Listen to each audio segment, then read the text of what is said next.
Hello and welcome. It's Maja, your host, and this is Motive.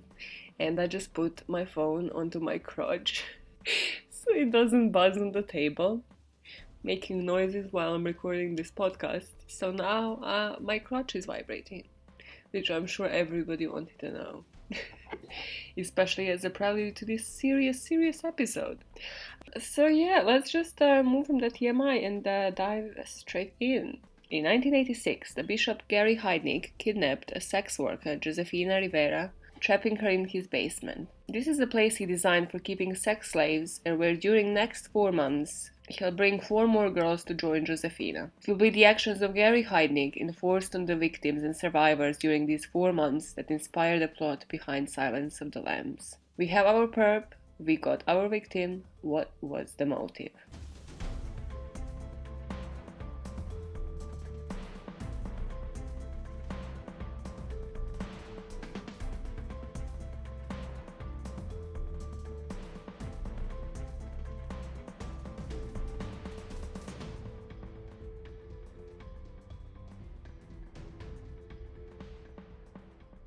Moving on to the discovery.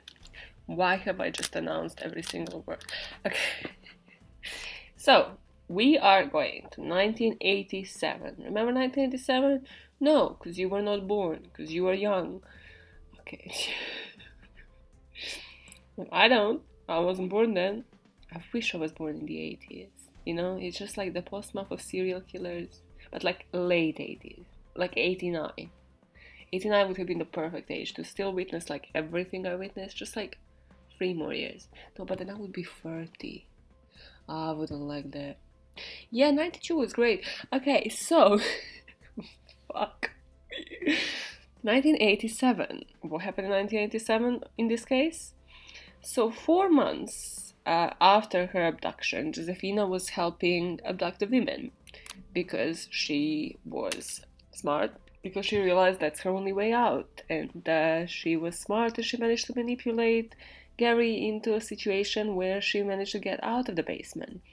So the first chance, she asked him to have a few minutes to see her family, and she ran to a flat where she lives with her boyfriend. So of course, just imagine, after 4 months of not seeing your girlfriend, who was a sex worker as well, so like, what are you doing? You're not particularly looking for your girlfriend, are you, freak?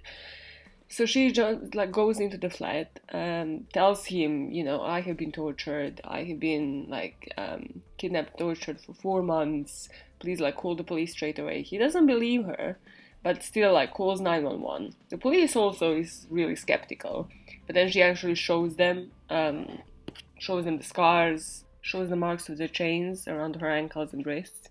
So they're like, okay, let's go there. So the police actually goes to the petrol station where Gary was waiting for Josefina to return, and they finally arrest him. She brings him to the basement, and they manage to save 2 other victims that were still alive, apart from Josefina as well. So again, just to alleviate the pain of this, he reached a trial, he was sentenced to death, he has been executed, cried like a baby at his sentencing, could only think about himself. So we'll talk about that later, but yeah, just wanted to let you know, this piece of shit sort of had his justice served, I guess. Speaking of death row, I watched Just Mercy last night, just before, recording this morning. Clearly, if you watched it last night. Oh god, why do I do this to myself? But yeah, speaking of death row, watch Just Mercy, and it's really great, and I would really recommend it. It is heavy. It's not for, pregnant women. Apparently there's a pregnant woman that got up and couldn't actually handle it. She was properly emotional, etc. Like, you will get emotional, it will piss you off, but like, it is really important, again, to spark up conversation. So yeah, it is kind of different because it is about exonerating a person on death row, which Gary Heidnik would have definitely not deserved. Yeah, it just reminded me to watch that movie. Okay, going on to the crime. Okay, to understand why Gary kidnapped these women, or rather, there is some polemics why he kidnapped black women only. So either it was the influence by his mom, who remarried to 2 black men after being married to like his white dad, obviously, because Gary was white as fuck, or because his dad was a racist and then was heavily influencing Gary from the young age in that direction. So one or the other. Again, let me know which one you agree more with, but Gary was properly just aiming for black women and sex workers for easy access. So he kidnapped Josefina Rivera, who that night that she was kidnapped had a fight with her boyfriend, and she went to the streets. She was like, let me go to work, let me search, for the money, fuck this guy, get it girl, get your money, get your dollar. But not on this night, unfortunately, because he pulls over, she gets into his car, and basically he's like, we're gonna go to mine, but I just need to make a stop before we get down to business. Okay, if somebody tells you, let's get down to business, leave them. Leave him, sis. No. It's creepy. What do you mean, let's get down to business? No. Even, especially in the sex worker situation. It's just like, this is my work. Like, I do this to get the dollar, to get some money. Like, let's not make it even worse than it is. Okay, so they pull into his driveway, and she notices a Rolls Royce. This guy, we'll come to this, but this guy was bowling, and he was just spending the money in the weirdest ways. Like, his house was disgusting. He did not give a fuck about his house, etc. But hey, he was just like, let's invest in Rolls Royce, guys. So basically, so they go in, like, they all have sex, and she's like, yep, let me, get out, let me go. But he immediately handcuffs her, drags her to his basement, where, imagine, just going down, first of all, basements are always going to be the creepiest motherfucking things. But imagine going down the basement and you see a pit that he dug in the middle of the basement. Already you're like, this ain't. Like, this was bad. But now there's a pit in the middle of the basement. Like, this is not somebody to reason with. So he keeps abusing her. He keeps in this basement. And all this time he's digging this hole in front of her. Again, the psychological levels this guy went to. And he justifies himself by telling her he always wanted a large family. So his idea was to kidnap 10 women, so to have 10 sex slaves, and to get them all pregnant so he can raise his family. Just imagine the terror, first of all, the logic. First of all, the fucking logic of this guy and how he imagined, the ways he sees having large family. Already can tell you, beautiful childhood. Beautiful. Like, what he saw in his childhood to reach this level of how, like, to create a nice, healthy family, already tells you everything. Just imagine, if this was me, I would be like, please don't even explain it. Like, I know that I want the motive behind why you're doing this, but really? Really? Ever heard of consensual sex in marriage? No? Gary, that's something foreign to you. Also, Gary, I understand this guy was born, 50s, 60s. Fucking look up when he was born. It's always irrelevant in the fucking cases. But, Gary, does anybody name their baby Gary in 2020? Please tell me now. Please, drop this. Baby Garys. Okay, so now we come to the rough part as we go into depth with the crimes. So when she'd scream, he'd beat her with a stick. And then one of the creepiest things every time I would watch like Criminal Minds on any fucking TV show is when they would leave a freaking hostage behind and they would turn up music on radio, like on, so nobody can hear the screams. That is always so bizarre to me, and why is nobody reporting? Like, there are freaking neighbors in flats and houses out there reporting like loud music at 9 p.m. Nobody's fucking reporting this radio blasting the whole day from a basement. Come on, red flag. Come on, neighbors. Fuck this shit. Yeah. And it also fucks them on a psychological level, because obviously you're just there, either suffering or you have just been tortured, and like you're trying to get out, but no, you can't because this guy left a freaking radio to like go like and mess with your brain as well. So you can't even sleep, you can't even rest, you can't even get help for yourself. So because she has screamed, so basically what she did is like she tried, you know how basements have those little windows, so she tried to scream on top of that. So that's why he put the radio over her. But what he would do then, because to punish her, he would actually put her in a pit and cover her in there, and then just bring her out, for torture and possibly like food and water. So just imagine, she spent a week in that pit, like most hours of a day, just in a pit, just cold by herself, shoved underground basically, kind of buried alive kind of feeling. Great. When she hears, so she's all crumpled, like, just, you can't even move a muscle, it's just beyond me. So she's all crumpled down when he brings another woman into the basement. So he brings Josefina out to, meet another woman, meet another wife, mother of his future kids. Just the logic of this guy creating a family is still above and beyond. And Josefina realizes that this woman is actually mentally disabled and doesn't understand that she's being used by Gary. Like, she is worshipping Gary, this new woman. She's talking about him like he has saved her life, he's her friend.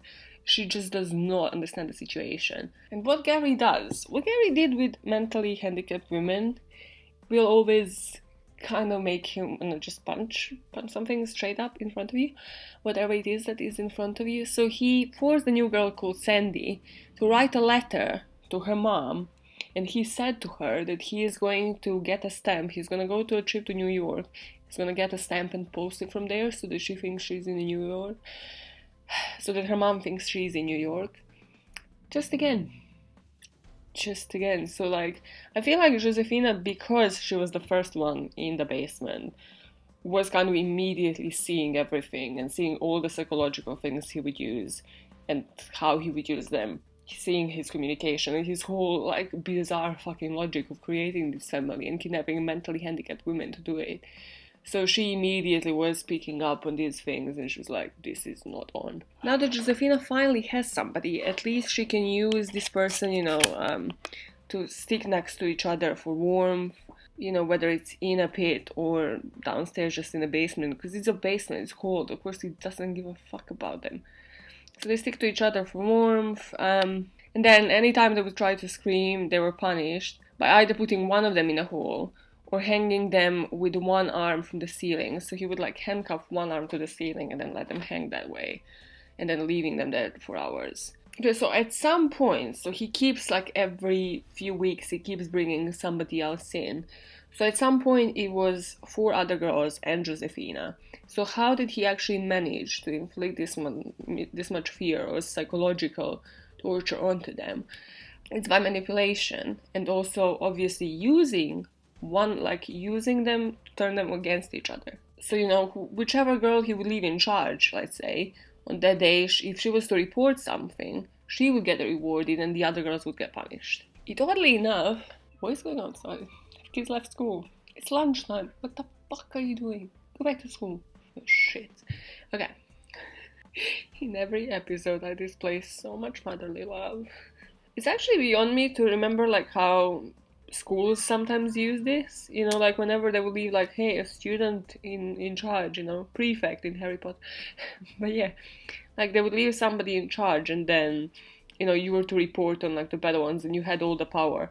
That's kind of what Gary replicated in this case, just because he realized that yielded the best results, and it allowed him to actually basically not feel any guilt himself, because, hey, the girl is choosing who is getting punished. So there was one of the victims that really kicked off. Like, she was fiery from the first day, and she was just didn't realize how to deal with him. So, like, she thought of protesting and, like, sticking up for herself, which in her case, and in this particular case, wasn't doing her justice, because, so he killed her, like, a month or 2 into it. Basically, what he did was his form of punishment, which was, like, hanging her by the wrist with one handcuff, and she ended up freezing overnight. What he does with her after she's dead is, again, gonna give you chills. It's, again, one of those things where, like, this needs to be a movie, because it is that fucked up. So he takes her dead body, he brings her upstairs to the house, he cuts her up, cooks some of parts of her, like some of them he puts in the freezer, and he basically labels it dog food. Like how you have like pork chops and stuff in the freezer? No, he labels parts of this woman as dog food. But he is cooking some parts of it. Of course, this is human flesh. It smells slightly different than actual meat would. So imagine how bad the smell was. The neighbors called the police. And now, again, to prove to you that there is no such thing as easy justice, quick justice in this world. The neighbors actually call the police. The police comes over, and he just says, I was just roasting, just having a roast. And they don't investigate further. They don't go into his kitchen to find his fucking body parts. They don't go to the basement where these women are chained. No, they just leave. And they allow him for a couple of more months of this. Whew! Okay. Now, once he actually does this human roast, he fed some of it to the girls. Now, there's this event as well, which just speaks to the crazy. At some point, he was comfortable enough to, that he overpowered them, he psychologically broke them, that he would bring the girls upstairs, to watch TV. And one of them, basically, they saw this commercial for dog food. And one of them was actually, commenting, that looks, nice enough to eat. And Gary went ballistic. He was pissed. Basically because he's I'm taking such good care of you, I feed you, sandwiches and hot dogs and fast food and stuff. So he's great, from now on you eat dog food. And then he would feed them dog food in the basement. Nothing you could say to this guy in any of these situations is gonna get you anything good. So with time, he starts putting the girls in charge again, but on a higher level. So now, if other girls misbehave, the girl that's in charge can actually punish them. And then when Gary comes back, so basically if nobody's beaten, or nobody's beaten to his standards, he'd punish all of them. And at that point, he starts playing psychological tricks on all of them. He starts forcing them to have sex with each other, then with each other and with him. And he is getting to a whole new level. This is just escalating day by day, and now is when he's getting properly paranoid. So what he realizes after a couple of months of this is that they can actually, because they're in a basement, right, in his own fucking house, logically, but he gets paranoid because he thinks they're planning the escape because they can hear when he leaves the house. Okay, remember the coffin part in David Parker Ray's story? This is the coffin part here. If you're squeamish, if you don't want to hear the worst fucking part for me, at least, out of all of this psychological thing, skip for the next 6 seconds. Yeah? Just skip. Do yourself some justice, okay? Because what he does is just beyond me again. It's don't fuck with BDSM. Don't fuck with this. What he does, so he goes to the basement. He duct tapes them. He sticks a screwdriver into his ears. That is wrong information. He sticks the thing into their ears. If he had stuck a screwdriver into his ears, that would have been a completely different story. Might have been, better for the girls, but yeah, still a different story. It's just, ears are there to be cleaned. Ears are there to be cleaned nicely and softly from wax. You cannot be fucking with people's ears. Okay. Woo! Okay. We went for this part. So he just damages them psychologically, physically, everything. And now Josefina is the one that starts being spared because he put some trust into her, because she's the first one, she's been there for a while, and he sort of trusts her with the duties that he leaves for them. But there's another girl that he brought called Deborah that starts again being feisty, starts being protesting. So what he does one day, he brings her upstairs, and once she comes downstairs and the girls are what happened? This girl is silent for days. She is traumatized. And finally, when she speaks up, she tells them that he actually showed her Sandra's head, the girl that he chopped up and killed, and pretending it's a roast. He has her head in a pot, and then the rest of her body in the freezer. And the girls are this is fuck. How do we get out of here? We cannot end like this. Okay, as the ultimate escalation. Now this is another nail in this coffin, right? Another escalation. And then everybody is we need to, Josephine, this is probably the final fucking nail in the coffin for Josefina. She's I'm not gonna survive if I stay here. There is no fucking way. I need to figure out a way out. So he starts running the electric current through the metal shackles because he finally realized, like, the ultimate thing is, hey, he has metal already, let's run the electric current. So Deborah, the girl that started protesting, basically what happened, like, he was like, yep, no, it's a day to punish Deborah, and he left Josefina in charge of it. And somehow, it's unclear whether him or Josefina suggested this, but one of them suggested to run the electric current, but not through metal shackles, but to pour water into the pit. Of course, electric current, water, Deborah dies. And what he does is he goes upstairs, he writes up in his handwriting, again, genius, he writes up a contract that he gives Josefina to sign. It's just a piece of paper for her to sign that she assisted in Deborah's murder. But by that point, I genuinely believe Josefina was mentally out. She was just literally trying to survive. She's like, yeah, cool, contract, yeah, I'll sign whatever the hell. Just, yeah, let me plot and figure out how to get out of this. And then, as we know, she manages to convince him, hey, cool, now you definitely need more girls, right? Because you killed 2 of them. Idiot, you and your big family fantasies are not really achieving and stuff because you're killing girls. I mean, probably shouldn't tell you this way, but yeah. So she manages to calm down his paranoia and to convince him she's gonna be the girl who's gonna help him get other girls into his fantasy. And the first chance that she had, as we heard, basically they're scouting for a girl, and she's like, yep, this is the time, we're gonna go get her, let me just go speak with my family for a minute. She runs, boyfriend's fled, boom, he's arrested. Cool. Now let's go a bit into the background and try to figure out why Gary did what he did. Why the paranoia? Was he mad? What do you think? Is he mad? Okay, background. Okay, so a few years before Gary starts his sex slaves fantasy, his wife, yep, he was married, yep, you got that right, but his wife, who is, by the way, preggers, skedaddles to Philippines while she was preggers. Why, you wonder? Because she witnessed him rape and torture multiple women while she was still in the US. So she's like, yep, no, I'm not even telling him I'm pregnant. She just fucks the fuck out. Also, he married this woman, his wife. His wife. The Borat is strong with me, guys. It's strong with me. The Borat accent is with me. Okay. So basically, this was kind of...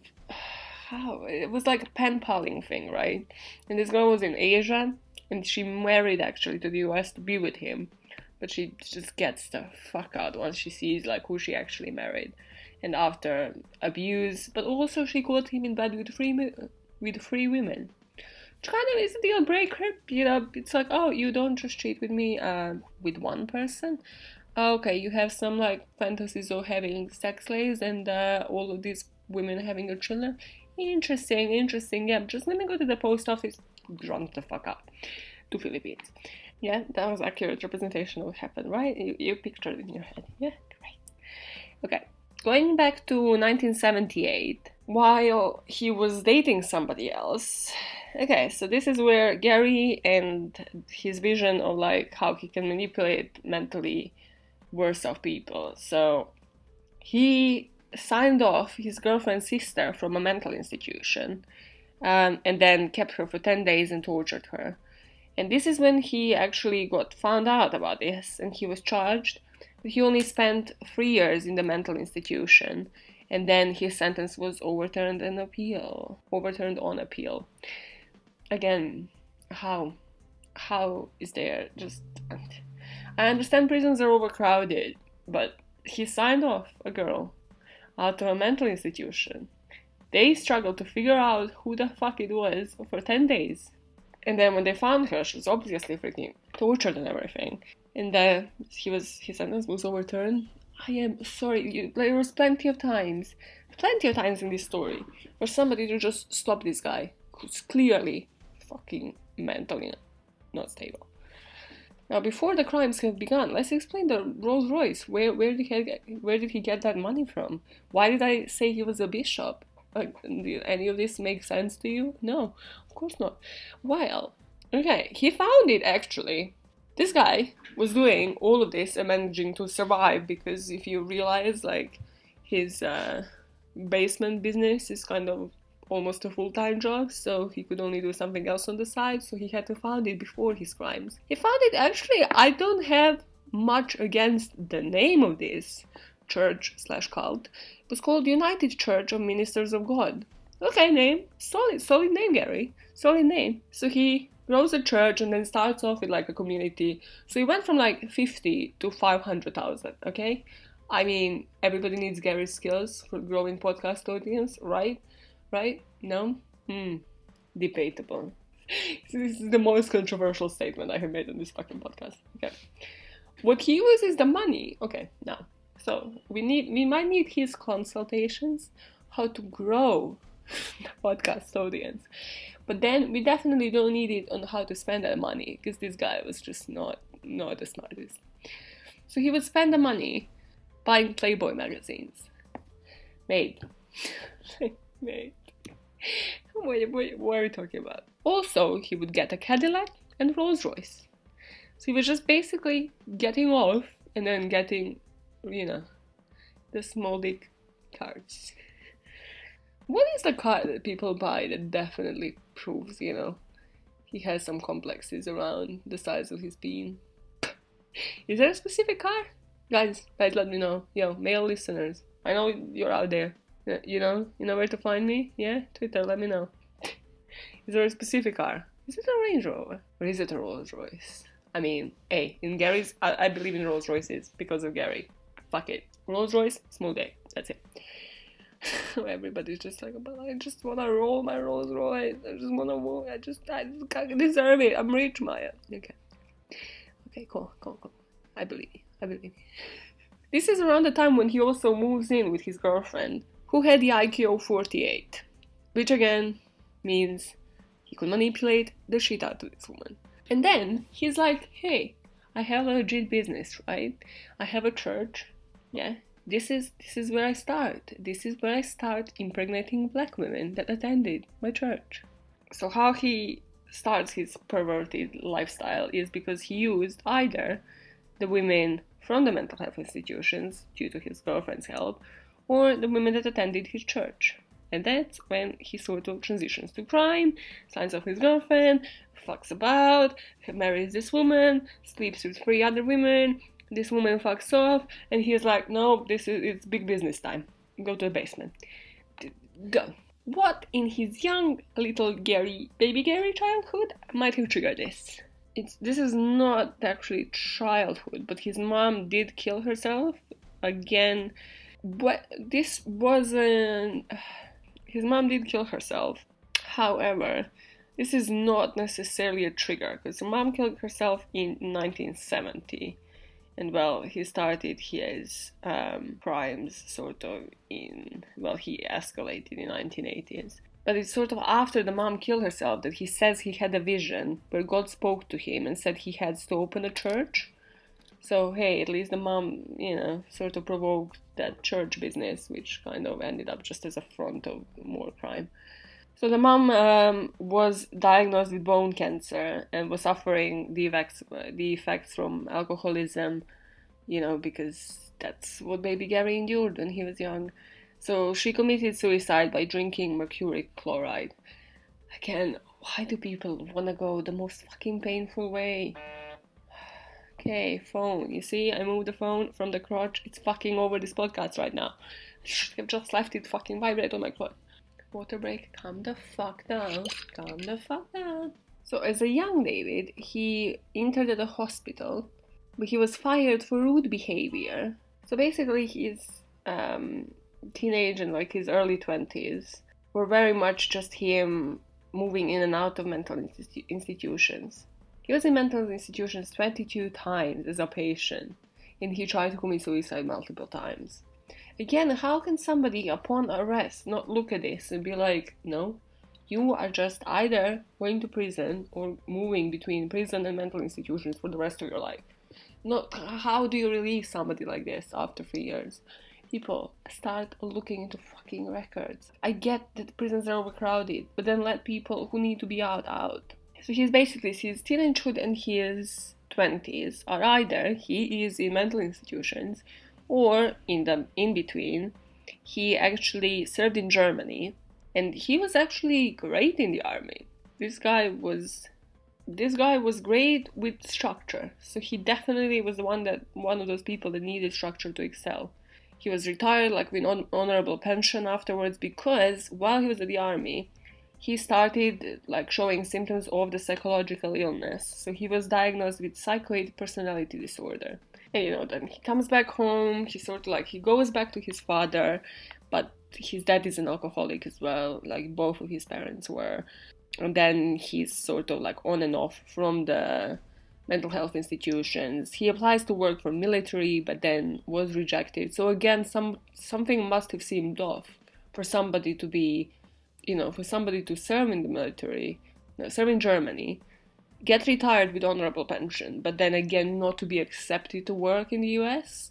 So again, what was it that flagged it? Because he did serve in it, and then at the military academy he was exceptional. Apparently his IQ was between 130 and 140, which is high IQ.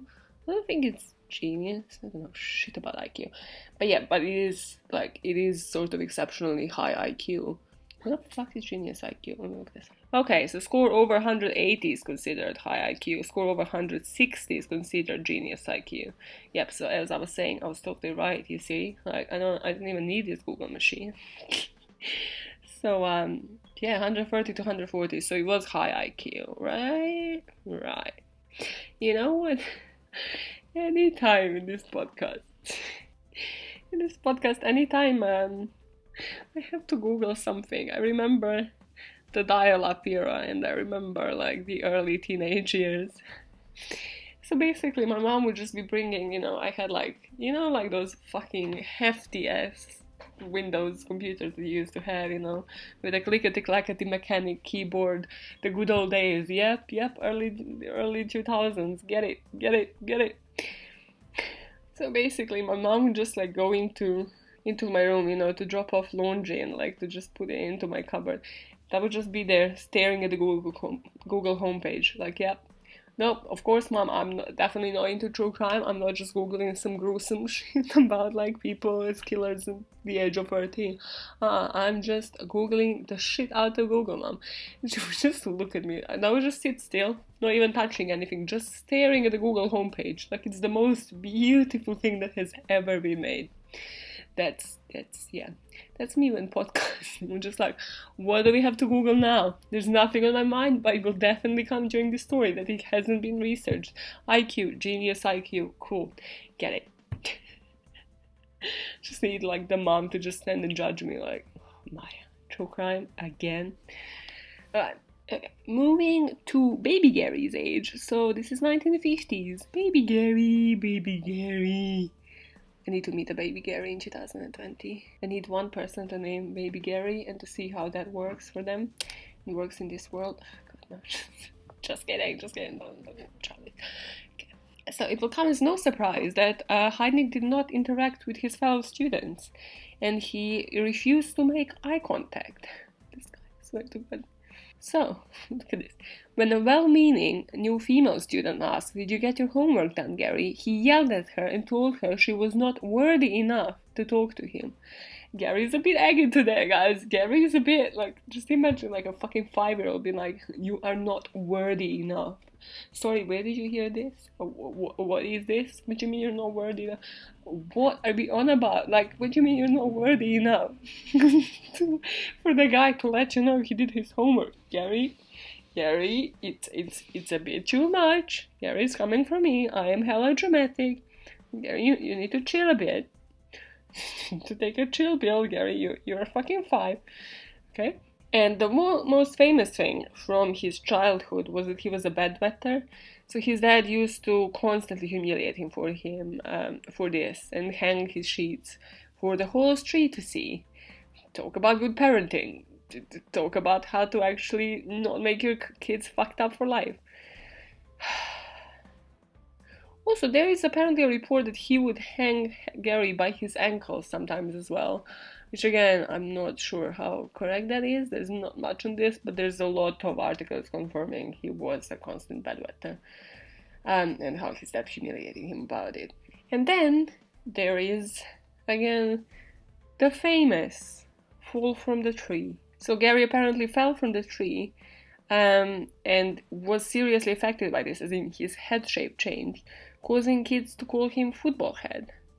Now if you read this and you don't immediately think about Stewie from Family Guy, I don't know how you can listen to it. Like, I don't, like, are we not soulmates, guys?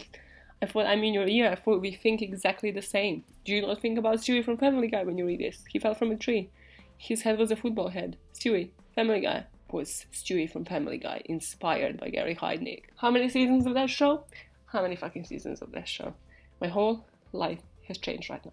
And this is where, like, the joke from different podcasters basically saying send the child back comes from, as his mom, where, so he was basically on and off between his mom and his dad's care. By care, I mean, they were just influenced by fucking alcohol, trying to, like, hey, bring Gary to see reason as a child, of course, healthily. Because after his fall from the tree, his mom just sent him back to his dad. Just like, yep, football head, I can't deal with this. I can't deal, like, this is not the level of parenting I have reached yet. Yep, send him back to the dad. In terms of a victim, so what we know about Josefina Rivera is now she is a 53-year-old grandmother of 6, and she is close to all of her family. She found peace finally, living near the sea in Atlantic City. So she married her long-term partner. And what she says is, you don't ever totally get over an experience like mine. You just have to learn to live with it. Which, again, just kudos to her. How do people do this? I don't fully understand it, but just so well for her. And then basically she said, like, she still regularly sleeps with her lights on and has a number of triggers coming from the ordeal that made her life difficult every day, even 27 years after it all ended. Again, I don't understand how people get over this trauma, and it's apparent that even, this many years after, they still don't. But at least this piece of shit is dead, so, hey, at least there's something. Once something triggers you, just think about how he fucking just died, yeah? He was executed, yep, gone now. So now we have everything in order to discuss the motive for the murder that inspired Silence of the Lambs. What a creepy movie. What a creepy based on a true story moment, yeah? Now when you see based on a true story, immediately start sweating. Just immediately be like, I can't, like, this movie is gonna be too much. You just know. Moving on to motive. Okay, so I put as a primary thing that his mental health disorders just were hereditary but weren't contained. So again, like, his mom suffered from depression as well, and she didn't know how to deal with it healthily. His dad was the alcoholic. None of these people knew how to actually contain it, and they just let it spread. And even despite of his IQ and everything, despite of him being actually skilled at his job, his mental health disorders just weren't cured and contained, and, well, he wasn't hospitalized for enough during a consistent period of time for somebody to actually look into this guy and find a way to cure him. But also, he had no remorse or inclination towards recovery himself. So it's, again, at some point, it was the parents who were supposed to influence this, but then it was kind of supposed to be him just being like, hey, yep, I am actually diagnosed with this schizoid disorder, now I should actually get myself fixed. But no, what he does is he just like, yep, I have a vision from God, the easy way out, right?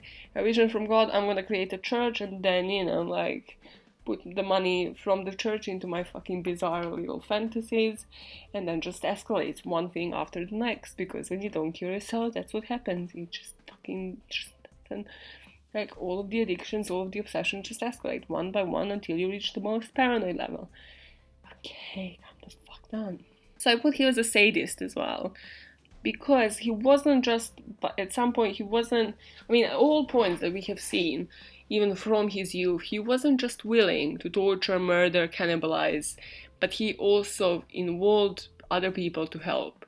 So he put his church as the forefront of this, and then like he involved his girlfriend, his wives onto it to either help or watch or be involved to some degree, and then finally he got the girls that he kidnapped in the basement to actually help him out get off on his fantasies. So, mental health disorders, sadism, and then everything was fueled by his childhood and by nobody actually figuring out that this guy needs to be hospitalized and needs to be under some serious supervision. Okay, rapid fire facts for this case. Okay, so while he was still in prison, his legacy in pop culture was secured when the character of Buffalo Bill in The Silence of the Lambs was based on him. The character's house of horrors for keeping women confined in a basement unquestionably recalled Heidnik's crimes. Okay, I get that this was like, yep, it's recent, it's bizarre, let's make a movie about it, but don't give it to them while they're still alive. No. I refuse. Don't give it to people while they're still alive. Like, they're gonna fucking be like, yep, well, look at this. So his fucking last decade was just him gloating on him being the main character in somebody's movie. Listen, somebody just needs to psychoanalyze our glorifications of serial killers. And when is it actually a good time to make a movie about something like this, to bring awareness, etc. But like, hey, maybe not while they're still alive and a death row, and this is basically their lifeline now.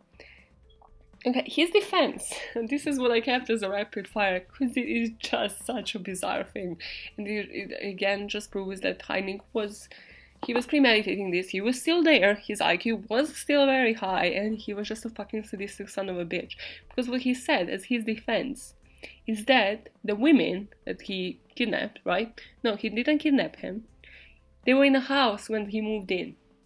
So, okay, so just imagine these fucking estate agents, yeah, bring you to a house, you see, a couple of women in a basement, just chained, yeah, with a pit there, dug, you're like, this is so great, such a great property, yeah, we're definitely buying it today. Sorry, what are we on about? The girls were in a house when you moved in, this is your defense, Gary. Oh my god. So his defense attorney is like, okay, Gary, shut the fuck up. Let's just go for the insanity defense. And like, let's just say you were unaware of consequences of your actions. That was obviously shut down during the trial, because, no, this is what you chose as your defense, mate. This is your life now. And he was found guilty in July 1988, and he was sentenced to death by lethal injections. One injection, right? One injection is lethal enough. So he, of course, appealed multiple times, but yeah, he was put to death in 1999. So it's actually, yeah, literally, this guy served 11 years, and then lived in glory because when did Silence of the Lambs come out? Yep, 1991. Okay. So he basically, for the last 8 years of his life, just lived thinking that he is Buffalo Bill from Silence of the Lambs. No, fuck this. Every case that I could on just pisses me off on some next level. This guy's just on death row for the last 8 years of his life, thinking that he has done something so great, there's a movie about him. Done.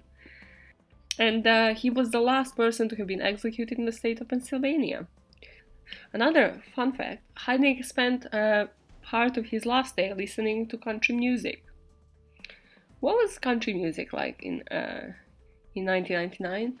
I don't know why, every time I think of country music, I either think of freaking Taylor Swift's early days. I don't think Taylor Swift was making music in 1999, but yeah, let me know if he was listening to baby Taylor Swift. Yeah, let me know what was country music like in 1999.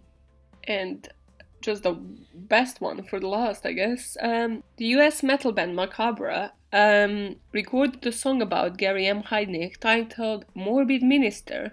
It can be found on the Murder Metal album. Okay, let's do this. Okay, I just listened to it. I know I am not into metal, but yeah, this sounds like something he would play on the radio while he would leave the women in the freaking ditch. Yeah, the tastes to their own.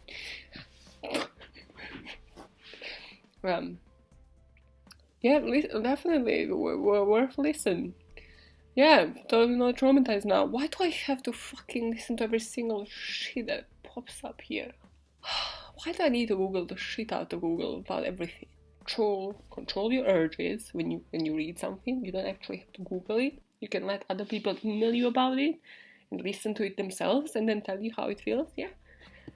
God. Okay. We are ending on a positive note as always. As always, these cases are always ending on the most positive note, guys. The sources for this podcast have been the Ohio Connection podcast, really great one, like few episodes and it's just obviously Ohio, murders based in Ohio, like, Gary Heidnik. Ohio actually apparently has a really high rate of serial killers. I don't know why I always thought this was Florida. It's not. I forgot now which state it is. But yeah, it's apparently not Florida. Florida has a lot of Florida men doing weird shit. Okay, if you Google Florida man and today's date, it will come up with like different news articles about Florida men on a specific date. Let me Google today. Okay, so I have Googled today's date, and the first thing that comes up is Florida man who had sex with dolphin says it seduced him. No, this is always beyond. Florida man puts dragon lizard in his mouth, smacks people with it. Okay, so you Google Florida man and then you Google February and whatever date is, it will come up with headlines. And then there's obviously best Florida man headlines. No, let's do this, guys. I can't even lie. This is somebody at work told me about this. Obviously at work because, we are very wary of our time and we are all professional and this is totally not acceptable to search at work. So fun. Fucking the funniest thing anybody has shown me at work. It was the only worthy thing of that day. Okay, let's see some February ones. Okay, there are there is this is Esquire. Oh my god, I'm gonna put a fucking article in my thing. It's from Esquire and it actually shows you the best headlines for months. Okay, let's see February. Okay, so today's date. Wig helps lead to arrest of Florida man in 7-Eleven robbery, deputies say. Not fun. I love the dolphin one. February 6th. Florida man tried to run over son because he didn't want to take a bath. These fucking headlines. Oh, good. I'm gonna spend the whole fucking day reading this shit. This is insane. There is, guys, through every day of the year. From January onwards, this is insane. Oh god, this is a God-given article. I'm definitely including this into this fucking. Yep. So click at the link below. Trust me. Yeah. This is how we end it on a positive note. Why did this even come up? What the fuck? Oh, sources. Yeah, I was deep into the sources. Florida. Yeah. Florida, man, and then a date. Will change your life, or just look at the best ones from Esquire with the link below. Okay, well, other sources for this podcast have been Red-Handed Podcast, All That's Interesting website, another great one for researching on true crime, The Inquirer, Wikipedia, and Murderpedia. Well, aren't you happy that this is finally a first freaking podcast that I'm actually ending on a Florida man note? For some reason, again, which doesn't fucking make sense. But this is a case about Gary Heidnik, guys. Let me know what you think. What do you think about the motive, about this guy? Yeah, do you agree with me? Do you disagree? Do you think there should be more movies made about him? Probably not. Probably not. God. Do you copy? Okay, I think you copy. Yeah, I'll listen to that. I am lazily recording from bed. I fucking took my microphone out of this nice professional thing and I was like, no, I'm going to finish this episode from bed and then edit it and then publish it and enlighten all of you on another fucking psychopath that had his dungeon dream. Don't trust people with basements, okay? Any updates that I have for you? Yes, I do. I am going to appear like Britney did on the fucking Ellen show and announce an announcement that's coming for you this week.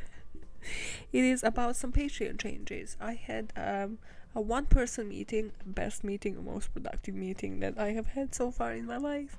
And I have realized I can actually put some more content for you now on Patreon, and I'm going to do so. So all of you guys that pay for tier 1, which is a $5, you are going to have one extra episode, which is going to be like a long, normal size one. That's going to be published once a month. And all of you fuckers that give me £10 a month, which is like, you're going to get so much more for your money. So you're going to have some extra content every single week, plus that bonus episode that the $5 people have. You see what I'm doing here for you.